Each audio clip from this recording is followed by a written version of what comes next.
कभी मिले हैं किसी जीनियस से आप? नहीं? तो चलिए आज आपको मिलवाते हैं। आज कहानियों के सफ़रनामा में आपके लिए लेकर आई हूँ जीनियस राइटर श्री मोहन राकेश की लिखी कहानी जीनियस। तो चलिए शुरू करते हैं। जीनियस कॉफ़ी की प्याली आगे रखे मेरे सामने बैठा था। मैं उस आदमी को ध्यान से देख रहा था। मेरे साथी ने बताया था कि वह जीनियस है और मैंने सहज ही इस बात पर विश्वास कर लिया था।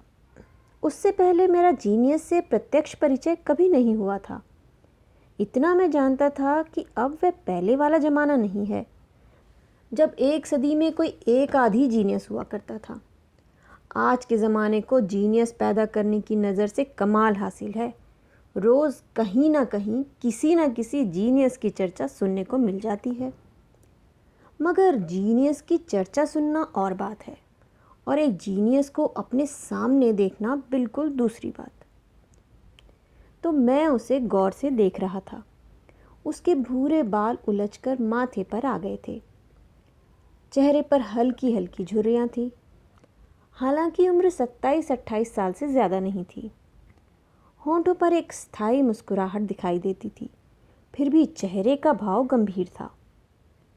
वह सिगरेट का कश खींचकर नीचे का होंठ जरा आगे को फैला देता था, जिससे धुआं बजाय सीधा जाने के ऊपर की ओर उठ जाता था।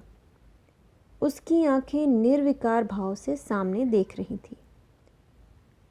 हाथ मशीनी ढंग से कॉफ़ी की प्याली को होंठों तक ले जाते थे।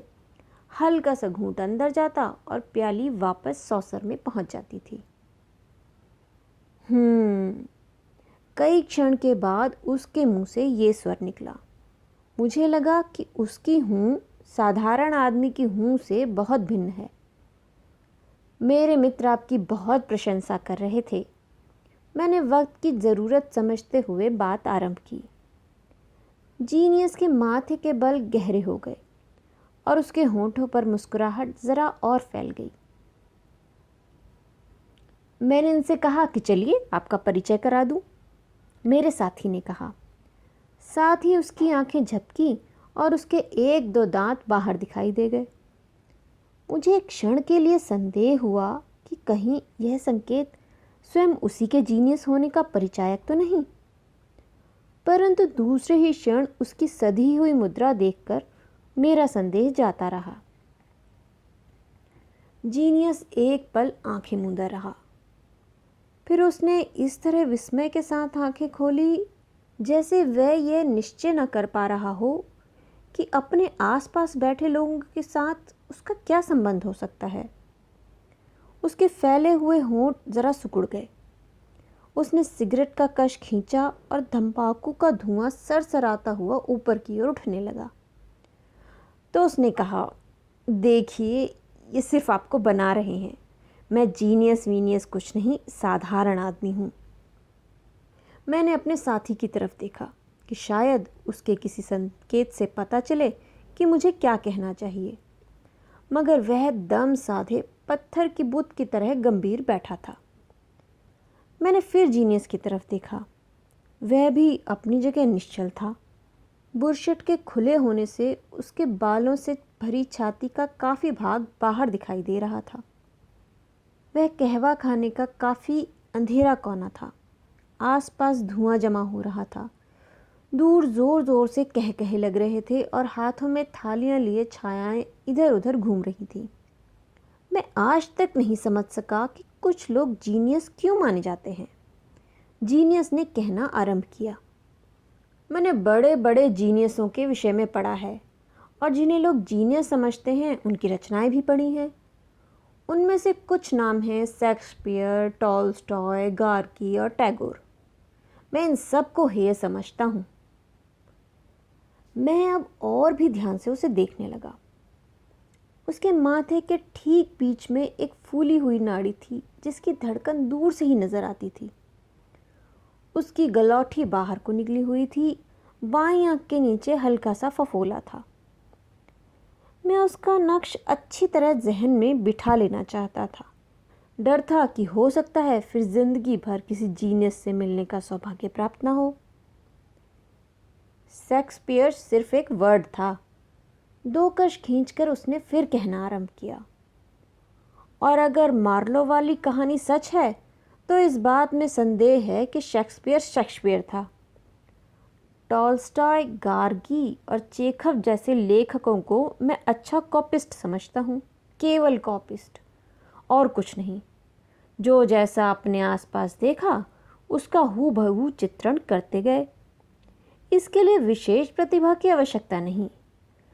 टैगोर में हाँ, थोड़ी कविता जरूर थी। वह खुलकर मुस्कुराया। मेरे लिए उसकी मुस्कुराहट का थाह पाना बहुत कठिन था। पास ही कहीं दो प्यालियां टूटकर गिर गईं। एक कबूतर पंख फड़फड़ाता हुआ कहवा खाने के अंदर आया और कुछ लोग मिलकर उसे बाहर निकालने की कोशिश करने लगे। जीनियस की आंखें भी कबूतर की तरफ मुड़ गईं और वह कुछ देर के लिए हमारे अस्तित्व को बिल्कुल भूल गया। जब उसने कबूतर की तरफ से आंखें हटाईं तो जैसे नए सिरे से हमारी मौजूदगी का एहसास हुआ। मैं एक निहायत ही अदना इंसान हूँ, उसने हमारे कंधों के ऊपर दीवार की तरफ देखते हुए कहा, लेकिन मैं ज़रूर जानता हूँ कि जीनियस किसे कहते हैं। माफ़ कीजिए, कहते नहीं, जीनियस कहना किसे चाहिए। उसने प्याली रख दी और शब्दों के साथ साथ उसकी उंगलियां हवा में खाके बनाने लगी। आप जानते हैं या शायद नहीं जानते कि जीनियस एक व्यक्ति नहीं होता, वह एक फिनोमेना होता है, एक परिस्थिति जिसे केवल महसूस किया जा सकता है। उसका अपना एक रेडिएशन, एक प्रकाश होता है। उस रेडिएशन का अनुमान उसके चेहरे की लकीरों से, उसके हाव भाव से या उसकी आंखों से नहीं होता। वह एक फिनोमेना है जिसके अंदर एक अपनी हलचल होती है, परंतु जो हलचल उसकी आंखों में देखने से नहीं होती। वह स्वयं भी अपने संबंध में नहीं जानता, परंतु जिस व्यक्ति के साथ उसका संपर्क हो उस व्यक्ति को उसे पहचानने में कठिनाई नहीं होती। जीनियस को जीनियस के रूप में जानने के लिए उसकी लिखी हुई पुस्तकों या उसके बनाए हुए चित्रों को सामने रखने की आवश्यकता नहीं होती। जीनियस एक फिनोमेना है जो अपना प्रमाण स्वयं होता है। उसके अस्तित्व में एक चीज़ होती है जो अपने आप बाहर महसूस हो जाती है। मैं ये इसलिए कह सकता हूँ कि मैं एक ऐसे फिनोमेना से परिचित हूँ। मेरा उसका हर रोज़ का साथ है और मैं अपने को उसके सामने बहुत तुच्छ, बहुत हीन अनुभव करता हूँ। उसकी मुस्कुराहट फिर लंबी हो गई थी। उसने नया सिगरेट सुलगाकर एक बड़ा सा कश खींच लिया। कॉफ़ी की प्याली उठाकर उसने एक ही घूंट में समाप्त कर दी। मैं अवाक भाव से उसके माथे पे उभरी हुई नाड़ी को देखता रहा। मुझे उसके साथ के कारण एक आत्मिक प्रसन्नता होती है। वह फिर बोला, मुझे उसके संपर्क में अपना आप भी जीवन की साधारण सतह से उठता हुआ महसूस होता है। उसमें सचमुच वह चीज़ है जो दूसरों को भी ऊंचा कर सकती है।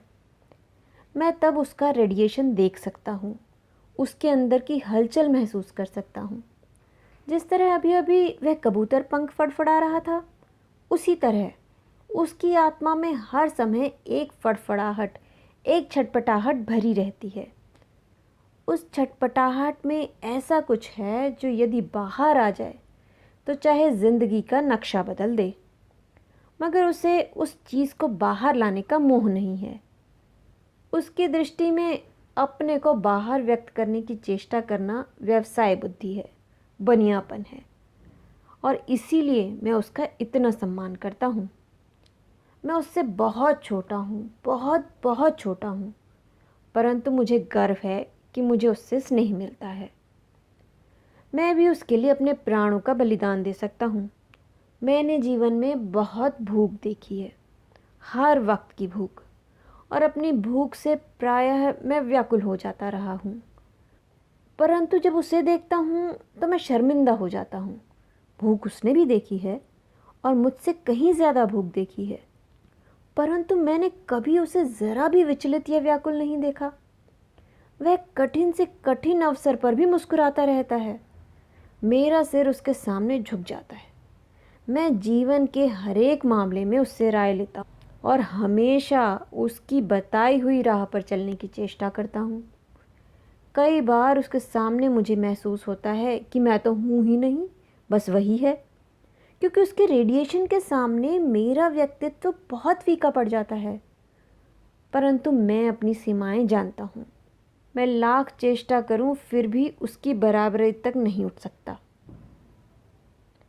उसके दांत आपस में मिल गए और चेहरा काफ़ी सख्त हो गया। चेहरे की लकीरें पहले से भी गहरी हो गई। फिर उसने दोनों हाथों की उंगलियां आपस में उलझाईं और एक बार उन्हें चटका दिया।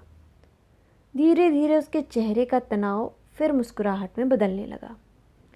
खैर, उसने उठने की तैयारी में अपना हाथ आगे बढ़ा दिया। मैं अब आपसे इजाज़त लूँगा, मैं भूल ही गया, मुझे एक जगह और जाना है। मगर मैं इतना ही कह पाया। मैं अब तक उसी अवाक भाव से उसे देख रहा था। उसका इस तरह एकदम उठकर चल देना मुझे ठीक नहीं लग रहा था। अभी तो उसने बात आरंभ की थी। आप शायद सोच रहे हैं कि वह व्यक्ति कौन है जिसकी बात मैं कर रहा था।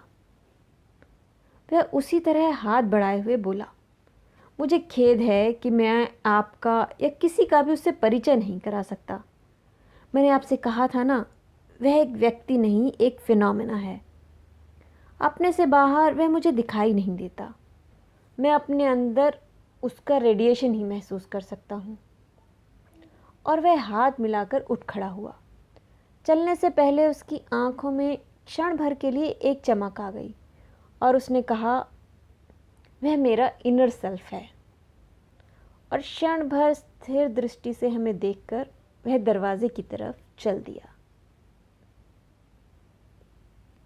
तो ये था मोहन राकेश जी का लिखा जीनियस। उम्मीद है आपको पसंद आया होगा। पसंद आए तो लाइक किए बगैर जाइएगा नहीं। फिर मिलेंगे एक नए सफ़र में एक नई कहानी के साथ। नमस्कार।